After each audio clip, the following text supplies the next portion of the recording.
Hello, Anchored listeners. If you were able to tune in to the Jude Mile episode, you might recall our conversation about mint. Here's an easy mint jelly recipe that uses only apple, mint, sugar, and water. Be sure to read the full recipe at the link below. Start by cutting the apples and mint into large chunks. You'll want to be sure to include the apple seeds and core, as the whole apple is going to act as your pectin. Next, add water until the apple and mint are covered, and then bring it all to a boil for about an hour.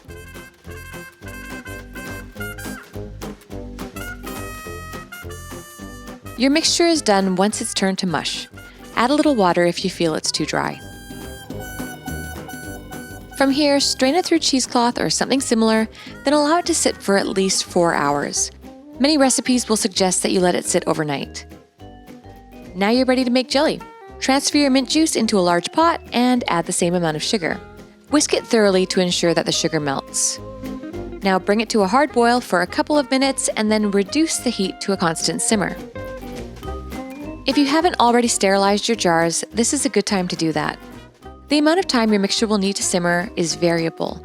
I find my mixture takes about half an hour before it gets to the setting stage. You can skim off the foam if you prefer, but it's not necessary. A great way to check if your jelly is done is to put a drop of it on a cold plate and then push it forward with your finger. If it wrinkles, it's ready. Now it's time to pour the jelly into our sterilized jars and let them set.